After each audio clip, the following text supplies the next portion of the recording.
This isn't really my good side. What's the side? All right, how you doing? My name's Corey Winkoff. I'm the program director at FLG Lacrosse. Next to me here we have Matt Schomburg, who is the founder and CEO of FLG Face-off Academy here on Long Island.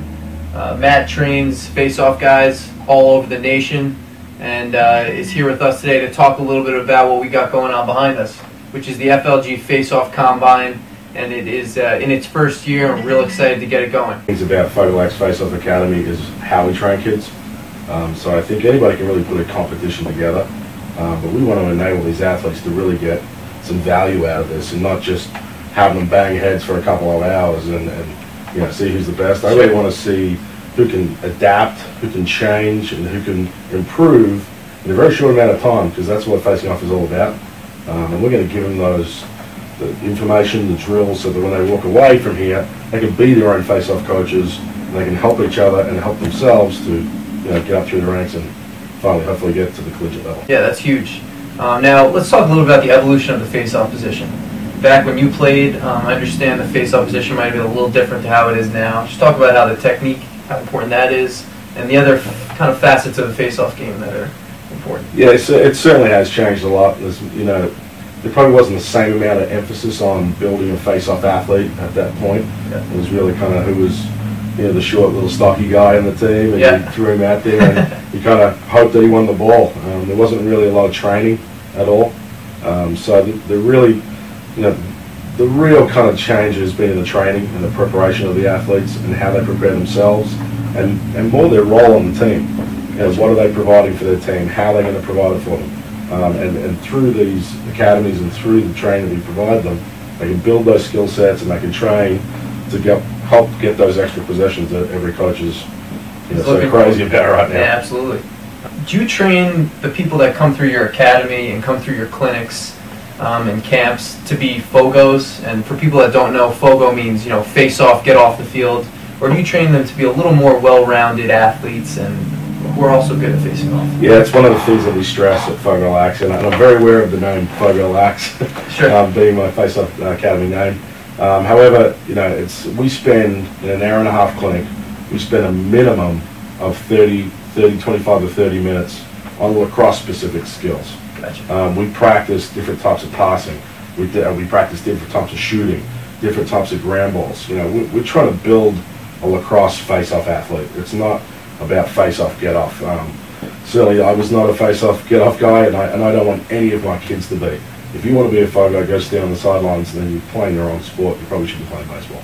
Now, who are some of the athletes that you've trained through your academies, clinics, and camps that are actually still playing right now, whether it be in the MLL or at the Division I, II, or III level? Well, you know, we've got quite a few of them out there right now, and I'm very proud of all of them. I can't speak highly enough of how hard they've worked, and from being, you know, basically FOGOs on their high school team to, you know, winning national championships and being MVPs, obviously like Brendan Fowler was last year. It's a huge sense of pride for me, and I know also for their families. You know, obviously Brendan Fowler is one of our guys. Charlie Raffa at Maryland is having an unbelievable year. Nick Saputo at Drexel, kid out of Huntington, sure, just having an incredible year this year. Just won the CAA championship. Yep, absolutely. Yeah. He's doing great. At Division II level, Greg Pascutin at Adelphi. You know, we've had Dylan Levings just finished an amazing career at Yale. Yep. You know, working with the Harvard guys. You know, Austin Williams playing up there in Harvard. You know, I could kind of go down the list of the top 30 guys in Division I, and FLG has had, you know, the majority of those guys come through our That's great. academy. Now, I understand you obviously have a lot of highly talented athletic guys playing for some of the top teams. Do any of these guys also, you know, work with you when they graduate or when they come home from school on break and help you at the FLG Face-off Academy? Yeah, it's one of the coolest things about this academy is all the guys that come through us, they come work for us. And I think that's important not only for us, but also for the kids that are coming through to see those guys graduate through the academy and come back and give back. Sure.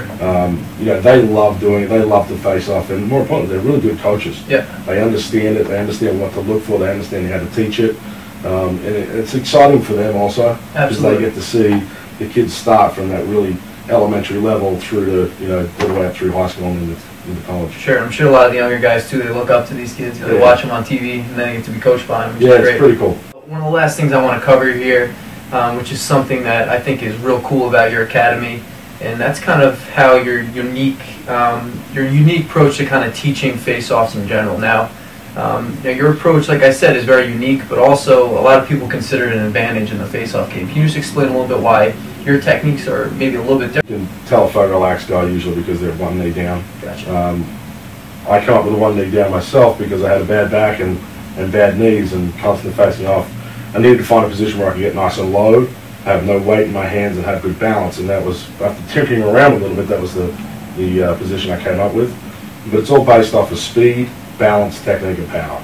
And having the weight in your knees instead of your hands is going to be a huge advantage throughout the whole face-off, not just the initial move. We're the same. The person who moves first, second, usually wins the face-off. Here with Matt Schomburg, FLG Lax Face-off Academy. We're real excited to get the FLG Face-off Combine underway.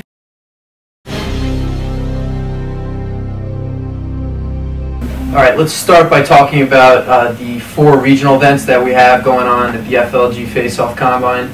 So the 4 regions we have and the 4 locations that the regionals will be at is Massachusetts, Maryland, New York, and Philadelphia. So each regional event will admit 64 players per grade. We're going from 6th grade all the way up to 11th grade, and there'll be 2 sessions in each region. So the first session, that morning session there, is going to be 6th, 7th, and 8th grade players. Like I said, 64 kids in each age group, and that afternoon session is going to be 9th, 10th, and 11th graders, 64 kids per age group. Let's talk a little bit about the beginning portion of the regional event. So like Coach Schomburg here said, training, teaching, those are 2 very important things that we want our players to get out of this besides the competition portion. So for the first 2 hours, the kids are going to go through a very high level, high repetition style face-off training session. So can we just talk real quick about that, Coach, how we're going to kind of go through this training session and what it's going to kind of entail? Yeah, we built a pretty unique model as far as the training is concerned, yeah. And we can squeeze it down into about 2 hours to get as much information as possible. Sure.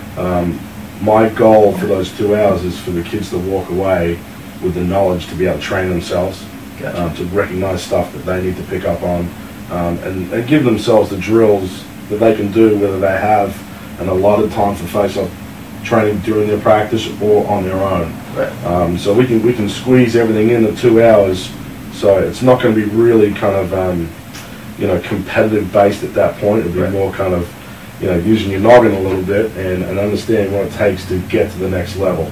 It doesn't necessarily mean you have to take 1,000 face-offs every day. Sure. Through repetition comes muscle memory. Yeah. So we build everything up. Some of the reps will be done at super slow motion speed. Get that muscle memory, have the right grip, have the right technique, yep. so that during the practice, during the competitive side of the combine, they can really start to bore down to what takes. Most face-offs aren't one move. Yep. So there's some technique and obviously some power at the end. But through that repetition, through that training, through those drills, yep. hopefully the competitive side of things will work out a little bit better, and they can kind of focus on technique instead of just smashing helmets and sure. running into each other. Yeah, like Coach Schomburg said, first 2 hours or first 2/3 of the combine is going to be all about training, all about technique, and all about getting better. So after the kids take a little break, we're going to kind of head into the competition. So there is going to be a 64-player bracket for each grade, and the kids are going to compete in a best-of-7 series or best-of-5 series to see who advances to the next round and eventually make it to the Sweet 16. So each grade is going to have a Sweet 16 advancing to our national tournament, which will take place in July of 2015. So the competition, real quick, Coach Schomburg, just tell us a little bit about how the competition is going to work and how it's going to lay out with all these kids competing. So obviously we've got a lot of kids to get through, yeah. And it's important to me that we don't rush through it. I want kids to not have to take 7 face-offs in a row and be exhausted, and you don't really get a true sense of who they are and how good they are. Sure. In a game, you don't take 7 face-offs in a row. Right. Typically there's a little rest in between. We want to make sure the kids are rested. We want to make sure they're fresh and yep. they're actually at their best. So we'll take our time. We'll get through it the right way. And hopefully we're going to get the winners that deserve to be the winners because of better speed, better technique, better balance, better power. You're going to see that come through with taking our time and doing it the right way. Moving into nationals, everyone's going to be competing in nationals at the same exact location, which will be down in Maryland at the FLG and 3D Summer Shootout, which is a recruiting showcase that FLG and 3D Lacrosse runs together. So the Friday night before that tournament goes underway, we will be having our FLG Face-off Combine national event, which Matt Schomburg will be running as well. So similar to how we ran regionals, there will be a training component, there will be a teaching component, and then we will have a competitive component to see who is extraordinary at facing off and who's the best in each age group. So we're real excited to get that going and figure out who's the best of the best.